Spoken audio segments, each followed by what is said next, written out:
So that might be a little unexpected, but I'm Lucy Bradshaw, and I'm with Maxis, and we're here today to announce our new game, Darkspore. Now, Darkspore is its own fully robust PC action RPG game, and it's set in a sci-fi world.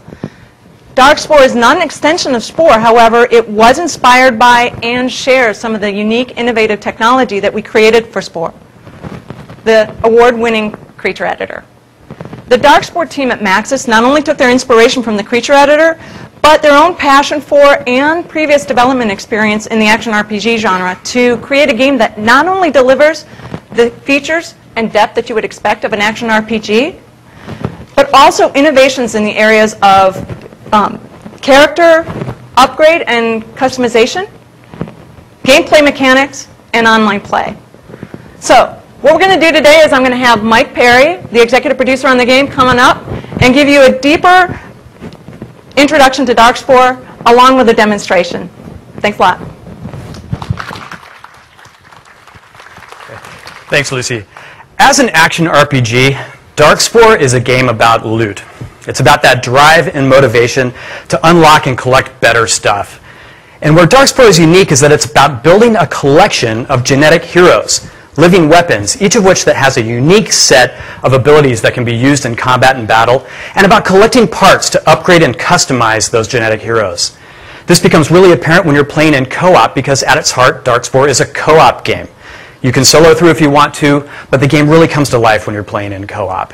And finding other players to play with is straightforward because Darkspore is also an online game. We persist your progress, your collection, your friends lists, and everything on the Darkspore servers. And you can install the game client anywhere you want to on as many machines as you want to. So we're going to do a live demo of the co-op game today. We're bringing up two of our designers, Paul Sotosanti and Fred Diekman. They're going to sit down at a couple of PCs we've got set up behind the curtain here.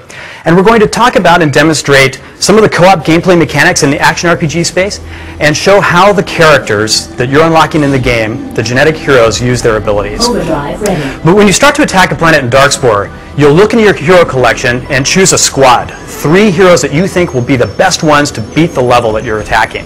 These are some heroes that Paul has in his squad. The first is this Plasma Sentinel type and class. He's a big tank melee guy, and he has a unique set of abilities with him as well. He can do a Plasma Column, which is an AoE ability to attack a lot of guys that are nearby him, and he can call in a Meteor Strike to attack a group of NPCs that are at a distance away. Another hero in his squad is the Quantum Ravager, and the Quantum Ravager also has a unique set of abilities, but one in particular is a squad ability called Chrono Blink. Squad abilities are a unique feature of Darkspore's squad play because any hero in your squad can use the squad ability from any other one. For example, if Paul switches back to his Plasma Sentinel, fires off that AoE Plasma Column, he can activate the Chrono Blink from the Quantum Ravager and become a blinking fireball of death as he goes through each one of the levels. As you play through the levels, you'll encounter a lot of different NPCs and different NPC enemies. They're all belonging to types and classes just like the hero characters. These are cyber minions that we're attacking right now. They're very vulnerable to attack from a character as strong as the Plasma Sentinel that Paul has, especially with that AoE Plasma Column ability. But you'll also see other characters in the levels. For example, you'll see Lieutenant class characters. They're bigger, they're stronger, and they typically come along with their own special ability. In this case, this is a Quantum Lieutenant who's bringing on a haste ability that's making all of the NPCs around him go faster. So it makes him quite dangerous as well as all the rest of the NPCs. You'll see a lot of drops like you would expect to see in a game like this. Power drops, health drops.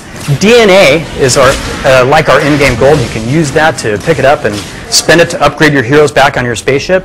And you can even pick up things called catalysts. These are temporary buffs that let you quickly level up your heroes and all of your squad and even share these buffs with other players as you're playing through the levels. Now, as you encounter other NPCs in the game, you'll need to use another unique feature of Darkspore's squad gameplay, and that is switching between the characters on the fly while you're playing the level. For example, we're seeing some quantum enemies here. They're very difficult to attack with a melee guy because they're warping around from place to place on the level. So Paul's going to switch out to his Bio Tempest. This is a mage-like character that can shoot ranged weapons, has his own minions to do attacks for him, but most importantly, he can lay down snares that will work along with Fred's character, and the two of them can play together to help take out these enemies. So really reinforcing the co-op gameplay mechanics and reinforcing the need to collect a large variety of heroes. Another co-op mechanic we have is with Darkspore agents. These are enemies that will spawn in and entrap other players, so you'll need to get help from your co-op player to free yourself while you're vulnerable, being trapped by that agent. Fred is using his leech life. Thanks, Fred. You did. Using leech life to destroy the Darkspore agent. And finally, Darkspore is heavy about replay. You'll be replaying a lot of the levels to go back and collect a lot of the different loot that we have in the game. And we support replay with an AI director that we've programmed for the game. The AI director watches how you're playing the game.